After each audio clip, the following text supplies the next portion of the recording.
This is an ABC News special report. Good evening. Tonight we have a special audition focused on Ireland and its famous people. We are going to interview two special guests, Olivia Rhodes and Max Clementine. Olivia Rhodes is specialized in Irish literature and Max Clementine in Irish music. See you in a bit. Yeah. Okay. So we are now live with Olivia Rhodes, a literature teacher and very acclaimed among the Irish society. Firstly, I'd like to thank you for accepting our invitation. It's my pleasure to be here. Could you please give us an introduction on the Irish literature? It's a lot of history, but I can try to summarize it.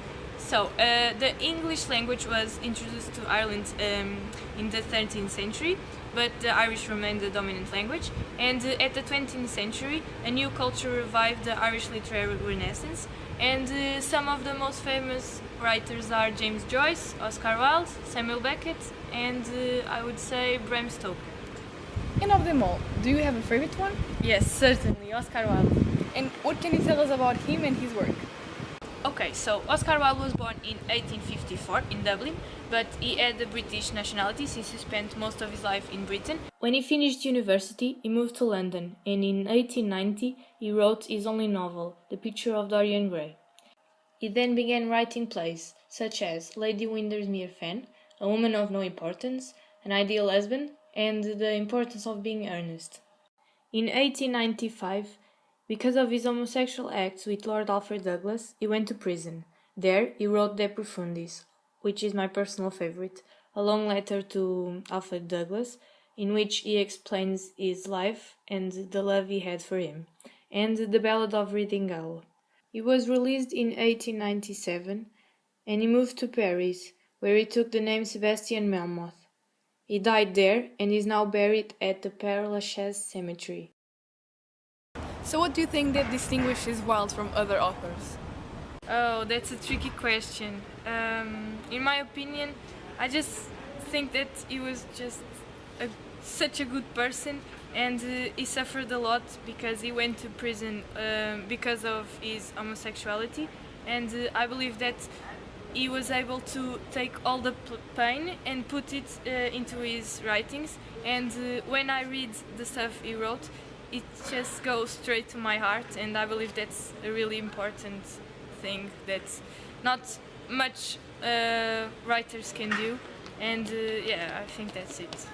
This has been really interesting. Thank you so much for sharing what you know with us, and our viewers at home probably didn't know anything about Irish literature, and neither did I, and it was amazing. Thank you. Thank you. It was a pleasure of mine to share this passion with you and all of your viewers. Thank you. Thank you. Our next guest is Max Clementine, a student of music at the Limerick University, and she is also very interested in Irish music. We are really grateful for having you here with us today. It's such an honor to be here in Portugal. I'm really excited. What do you have to tell us about Irish music? Irish music is considered Celtic, and there are two main styles of this type of music. One is dance and the other is tradition. There are also many instruments used in composing Irish music, some of them being the harp, concertinas and accordions, as well as a type of bagpipe named uilleann. However, Irish music nowadays consists of a conflict between music scenes, traditional music and Irish rock. And of all the musicians you know, do you have a favorite one? Oh, I have this band that I really like. They are My Bloody Valentine. They formed in Dublin in 1983. They're a showgaze band and I really enjoy their sound. Oh, I've never heard of them. Can you please give us more information about them? Yeah, surely. The band current lineup is Kevin Shields, Belinda Butcher, Debbie Goosh, and Colm O'Siozic. Their 88 album, named Isn't Anything, is generally regarded as one of the most influential records of the period. My Bloody Valentine's influences include The Velvet Underground, Sonic Youth, and the Jesus and Mary Chain.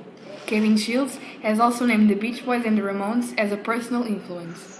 And I'm really excited because they have recently announced they're going to release a new EP and then a fourth album.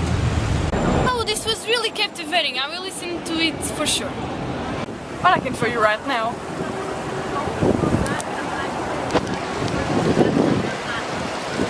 Oh, really? Okay. Thank you.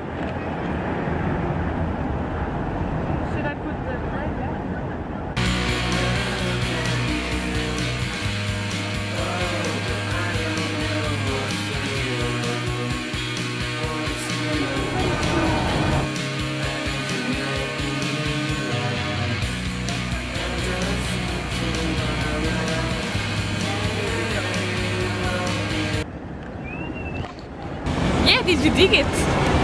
Yes, I certainly did. Thank you so much. I really appreciate it, and I'm sure our viewers appreciate it too, and we all have learned something with you. Thank you so much. Anytime. Thank you so much for this opportunity. We hope this has been a pleasing report to watch, and we hope to see you next Friday night. With you, Catarina Fernandes And Beatriz Rodrigues. Have a good night. Tranquilo.